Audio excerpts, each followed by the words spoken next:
안녕하세요. 부자근육 트레이너 백승혜입니다. 안녕하세요. 정혜룡입니다. 네, 새해 잘 보내셨나요? 네, 저희가 2019년도 맞이해서 구정 지나고 첫 방송입니다. 구정 동안에 아마 안 좋은 뉴스들 굉장히 많이 들으셨을 거예요. 특히 부동산, 2019년도 전망이 아주 좋지 않다. 혹은 일본처럼 간다. 혹은 전세가율이 지금 너무 급격하게 빠지고 있고 매매가도 거의 얼어붙었기 때문에 좋지 않다라는 얘기들을 많이 들으셨을 겁니다.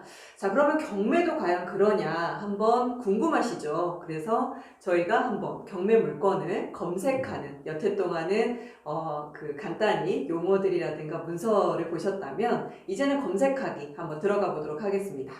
자, 대표님은 경매 물건 검색하실 때 어떤 우선순위가 있으세요? 어떤 조건? 기준? 그렇죠. 아무래도 경매 물건을 검색할 때는 일반인들이 좀 선호도가 높은 지역, 그런 지역을 먼저 저는 기준을 삼아요. 그래서 이제 당연하지만 이제 서울이 제일 아무래도 인기가 좋지 않습니까? 네. 그래서 서울 지역을 첫째로 꼽고, 네. 그 다음에 이제 서울 주변에 있는 위성도시도 요즘은 이제 서울에 있는 부동산 가격이 이제 많이 오르다 보니까 그 일종의 풍선 효과라고 해야 될까요? 그래서 네. 위성도시로 이제 이렇게 빠져나가신 분들이 있는데 그 중에서도 눈여겨볼 만한 지역들, 그런 지역들 위주로 해서 이제 검색을 하고 있습니다.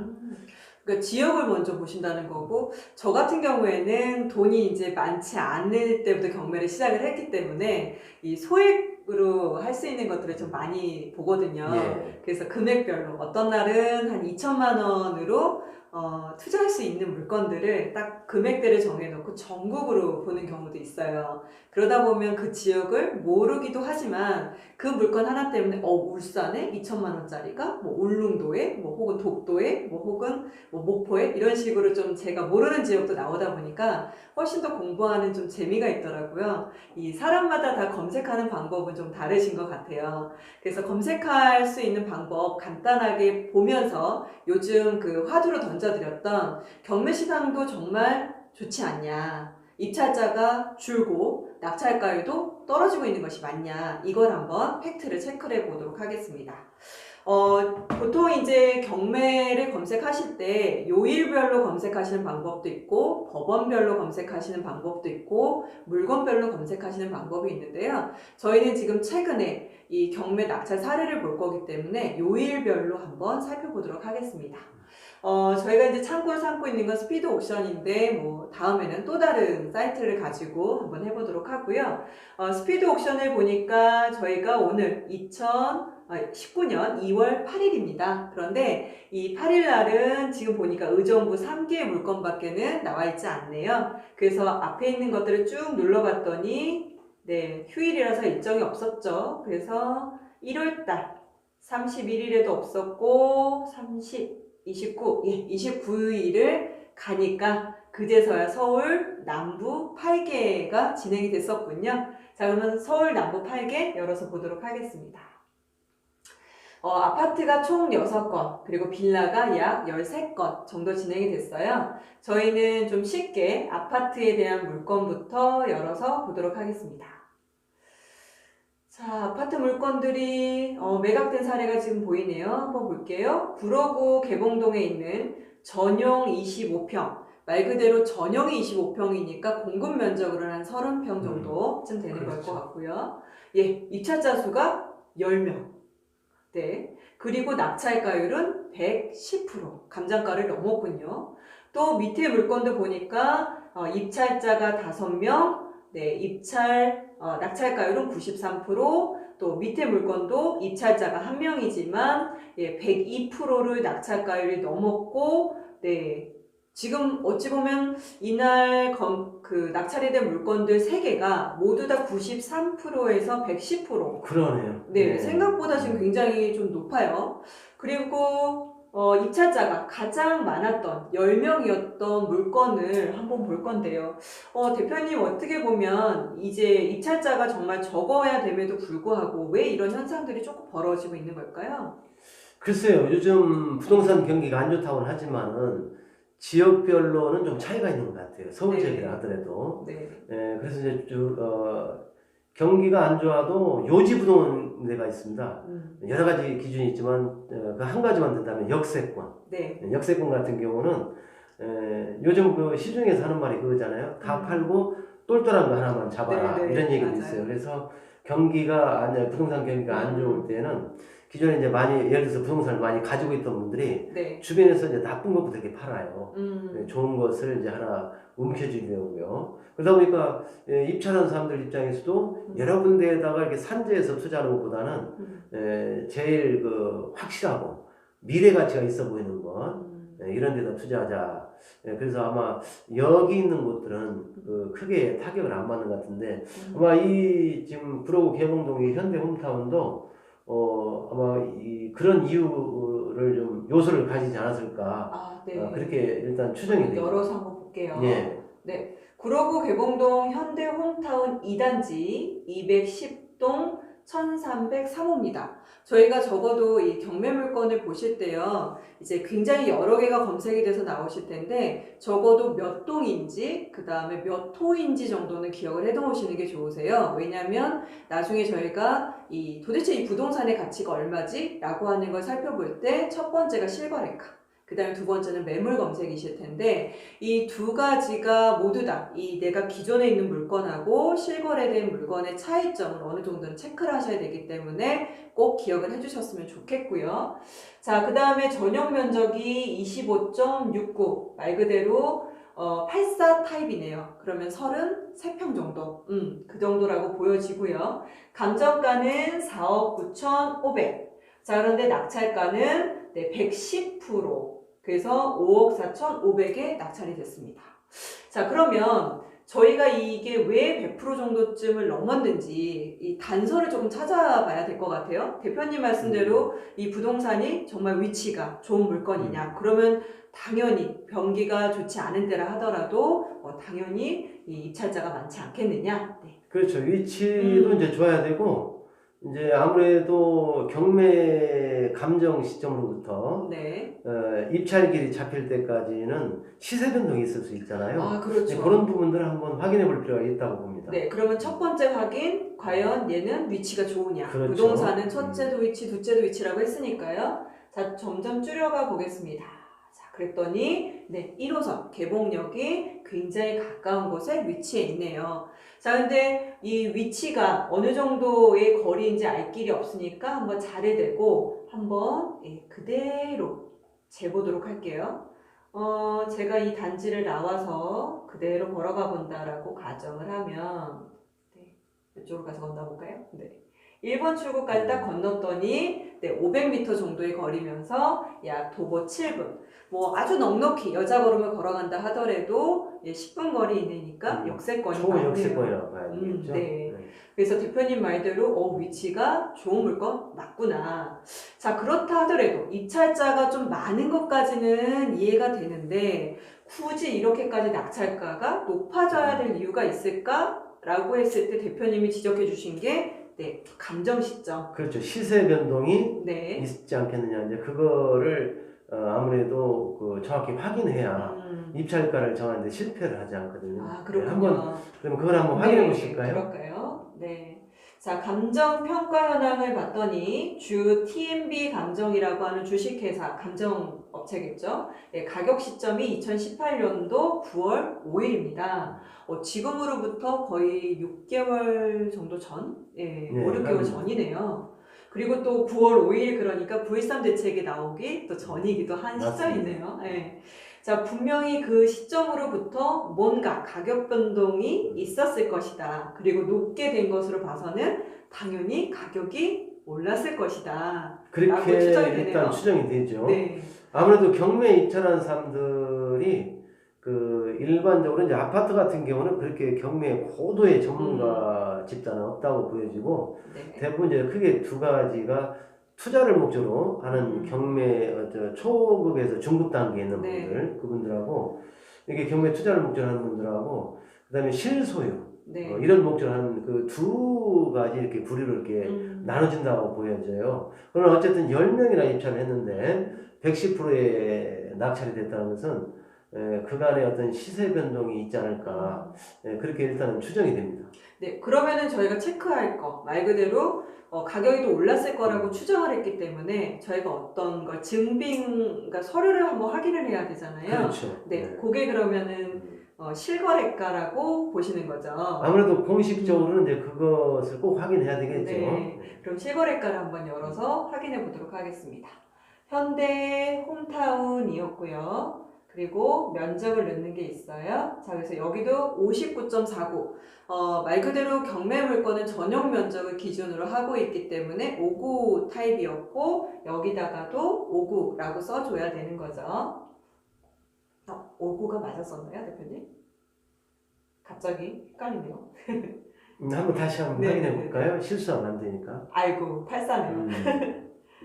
전용 25평형. 네, 25평. 자 그러면 84 타입으로 가겠습니다. 네, 맞습니다.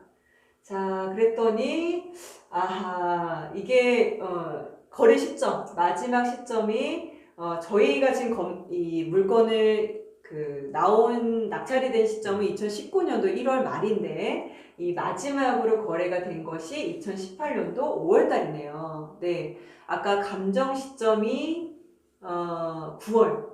네, 이로부터도 한 3, 4개월 정도 그렇죠. 뒤에 감정이 예. 평가가 됐어요. 자, 그래서 보니까 4억 7천, 4억 8천 마지막으로 확인된 게 거의 4억 8천 정도쯤이네요. 자, 대표님 이 실거래가는 이제 기왕 나왔으니까 저희가 실거래가에 대한 부분을 좀 체크를 할 때 몇 가지 좀 유의점이 있겠죠. 올해 들어서 이 실거래가에 대한 부분을 조금 조정을 하자, 기간. 여태 동안은 이 부동산에서 거래가 체결이 되면 말 그대로 여기도 거래 기간이라고 써 있잖아요. 그래서 부동산에서 실제로 거래가 돼서 이 계약서를 쓰면 그 계약서를 체결한 시점으로부터 60일 이내에는 실거래가 신고를 해야 되는 게 있었는데 이 시점이 너무 길다 보니까 뭐 중간에 계약이 파기가 될 수도 있고 뭐 혹은 2개월 동안에 굉장히 가격이 급등 혹은 급락할 수도 있다 보니까 이 실거래가는 말 그대로 거래가의 바로미터인데 그것을 반영하기 좀 어렵다. 그래서 기간을 올해부터는 축소를 해서 30일로 바뀌었습니다. 그런데 얘는 그 전에 이제 됐던 부분들이기 때문에 좀 반영하기가 쉽지 않았죠. 자, 그래서 어쨌든 5월달 기준으로 4억 8천이었고 지금 감정가를 다시 보니 네, 4억 9천5백인 걸로 봐서는 또 조금은 미세하게 이제 네. 상승했었죠. 네, 그러네요. 그런데 이제 낙찰가하고 비교해 보면은 네. 많은 차이가 나죠. 그러니까 작년에 그 9월달에 감정했을 때와 네. 낙찰이 된 그 올 지금 2019년 1월 29일 날 낙찰이 됐지 않습니까? 네네. 그러니까 한 5개월여 지난 후에 지금 낙찰 금액을 보니까 아마 이쪽에 실제 거래 가액 매매가가 빠른 속도로 이렇게 좀 상승하지 않았나. 네. 그렇게 일단 그러면 실거래가는 지금처럼 거래가 많지 않았을 때는 결과적으로 또 최근에 그 거래가액 혹은 뭐 실매물가 그렇죠. 네, 그걸 또 확인하는 방법밖에는 없겠네요. 자, 그러면 저희는 이제 네이버를 기준으로 한번 해보겠습니다. 저희가 이제 시간을 조금 아끼기 위해서 미리 좀 검색을 해봤는데요. 똑같이 현대 홈타운 2단지고요. 네. 맞죠, 대표님? 네. 네. 혹시나 틀릴까 봐서요. 네. 2단지고요. 면적은 저희가 매매만 볼 거고 면적은 104가 맞을 것 같습니다. 공급 면적이죠. 예. 네. 앞에 나와 있는 104는 공급 면적. 말 그대로 전용, 공용, 서비스 면적 다 합해서 건설업체가 공급한 면적이다 라는 의미에서 공급 면적이고요. 이 뒤에 있는 84는 말 그대로 등기부 등본에 이건 네 거야. 소유가 나타나는 이 전용 면적이 나와 있습니다. 자, 그래서 104 타입이니까 얘는 공용으로 치자면 공급으로 치자면 33평짜리인 거고요. 자, 봤더니 매매가가 4층이 6억 1천, 또 27층짜리가 6억 5천. 네. 아까 저희가 마지막으로 확인한 게 5억 4억 한 8천 정도쯤이 그렇죠. 예, 였고 감정가가 좀 더 높아진 한 5억 정도. 그런데 그 뒤로도 거의 1억 이상 올랐다는 네, 얘기죠. 1억 네. 정도가 더 네. 올랐네요. 자, 그러면 이 가격이 과연 또 맞느냐? 물론 이제 저희가 경매 과정이기 때문에 뭐 이 부분을 길게 하진 않겠습니다. 그런데 어차피 경매도 부동산을 가치 평가하는 일이 또 반이거든요. 그래서 저희가 권리 분석도 해야겠지만 그 부동산의 가치 분석도 해야 되기 때문에 오늘은 그 가치 분석에 대한 얘기를 조금 더 하고 있는 거고요. 만약에 이 아파트가 33평형이고 6억 1천 적당할 것인가 라고 놓고 보자면 예, 평형별로 나눠보시면 되겠죠. 자, 어떻게 하시느냐면 계산기를 놓으시고 6억 1천을 눌러주신 다음에 33평으로 나눠보시는 거예요. 자, 그러면 얼마가 떴느냐면 1,848만 원이라고 딱 떴습니다. 평당 그렇다는 얘기죠. 네, 그렇죠. 평당. 자, 최근에 그 새롭게 분양한 아파트들이 웬만하면 한 2천만 원 정도 좀 좋아. 그러면 한 2,400, 2,800도 가고 있기 때문에 이 감정가액은 그럼 과연 얼마였느냐? 저희가 얼마였었죠? 네, 4억 9,500. 네, 각 네. 5억 가까이 되죠. 네, 5억으로 똑같이 또 제가 나눠보니까 네, 1,500만 원밖에 안 하네요.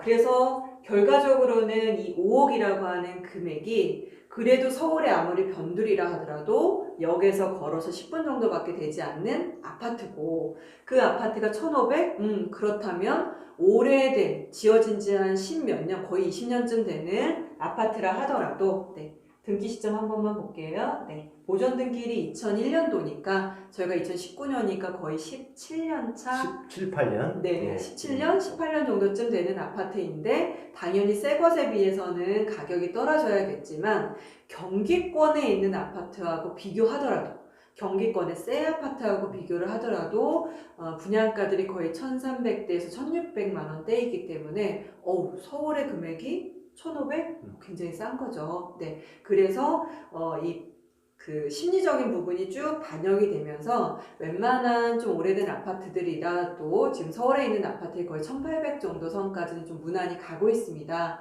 자, 그러니 아까 6억 1천은 거의 좀 정당한 금액 정도라고 보여지는 게 맞고요. 오히려 감정가가 굉장히 낮아 보였기 때문에 네, 5억 4천 5백 정도의 낙찰이 된 거죠. 그럼 5억 4천 5백은 또다시 한 평당 얼마냐?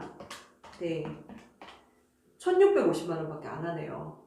아까 시세는 6억이 좀 넘었죠? 네네. 예, 그러니까 지금 저기 입찰하신 분들이 대략적으로 이제 실제 거래가 된 금액보다 한 5, 6천만 원 정도 이렇게 낮춰서 기준을 잡았던 것 같아요. 네네. 예, 그렇다면은 실제 저기 지금 감정가 대비로는 110%로 낙찰됐지만 네. 실제 거래가 대비로는 약 한 90% 정도 네. 그 정도에 썼다고 봐야 되겠죠. 네, 그러니까 앞으로 이제 아파트를 꼭 입찰하실 분들은 너무 크게 아파트에서 많은 이익을 얻을 수는 없어요.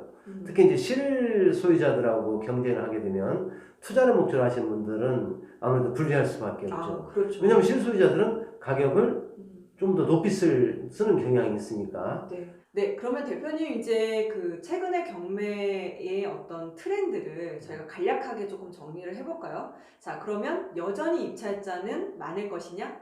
네, 요거 한번 정리해보죠. 글쎄요. 아까 우리 이제 백 대표님께서 말씀하신 바대로 2월 달이나 3월 달에 이사를 많이 하지 않습니까? 네. 그러다 보니까 실소유자들이 많이 응찰을 할 수밖에 없어요. 그래서 이런 얘기가 있어요. 경매장에서 애기 업은 네, 엄마를 맞아요. 이기려고 하지 마라. 네, 그럼 네. 무슨 말이냐면 결국 이제 그 실소유자들 이런 분들을 이제 상징적으로 표현한다고 봐요. 네, 그래서 맞아요. 이사철 같은 경우는 이 경매 투자가 목적이신 분들은 이 낙찰가를 너무 무리하게 써서 경매 투자에서 실패하는 그런 우를 범하지 마시고요. 조금 뒤로 시간 여유를 가지고 좀 미뤘으면 좋겠고, 또 하나 이제 낙찰가율이 그러면 또 그 지금처럼 뭐 110%씩 뭐 저렇게 100% 네. 될 것이냐? 네, 네. 이거는 아까 이미 앞에서 얘기가 나왔지만은 감정 시점과 네. 이 지금 현재 입찰 시점 사이에 상당한 시간적 흐름이 있습니다. 약 한 6개월 정도. 네, 그랬죠. 대략 계속 6개월 정도. 상승세였으니까. 그렇죠. 네. 그러니까 입찰자들은 실제 거래가를 기준으로 해서 낙찰 감정가를 쓰기 때문에 네. 거기서 이제 실제 감정가보다는 높이 음. 저렇게 110%씩 나오는 경향이 있을 텐데, 그러나 이제 이미 벌써 오를 만큼 올랐잖아요. 네네. 그러면 향후 이제 경매에 나오는 물건들은 현재 시점의 어떤 실거래가 같은 것을 반영해서 감정이 네. 될 터이니 네네. 그때는 조심하셔야 돼요. 아, 네, 네. 그때도 110% 쓴다든가 이러지 마시고 다시 실제 그 시점에서 거래 가능한 금액이 얼마인지 이런 걸 꼭 조사 반드시 해보고 네. 입찰가를 써야 됩니다. 그러면 저희가 뉴스에서 만나는 것처럼 뭐 낙찰가율이 110%, 120% 이렇게 나온다고 해서 이상하다. 매매 시장은 지금 다 얼어붙었고 가격이 빠지고 있는데 경매 시장만 과열돼서 돌아가느냐? 이건 아니고요. 감정평가된 시점이 지금 상승했었던 과거치에 딱 잡혀있기 때문에 오히려 가격이 떨어지는 지금 시점에서 놓고 보면 생각보다는 되게 가격이 쌌더라는 거죠. 그래서 이 감정평가의 시점의 괴리감 때문에 당분간은 낙찰가율이 높은 듯한 결과가 펼쳐질 거라고 보여집니다. 그래서 한 뭐 3, 4월까지 넘어가더라도 그런 현상이 있군 이라고 여러분들은 생각해 주셨으면 좋겠고요. 그리고 이 정 대표님의 말씀대로 실수요자라면 2월달 안에 하셔도 괜찮지만 투자자라면 실수요자를 이기지 말고 실수요자분들이 거의 끝나시는 뭐 2월 이후에 조금 더 입찰을 해보시면 아무래도 낫지 않겠냐라는 얘기로 정리를 하면 될 것 같습니다. 네, 오늘은 그 가장 최근에 전망이 어둡지만 경매도 그러냐 그리고 낙찰가율 있는 그대로 우리가 믿어도 되느냐라는 것으로 한번 살펴봤습니다. 네, 여기서 마치도록 하겠습니다. 네.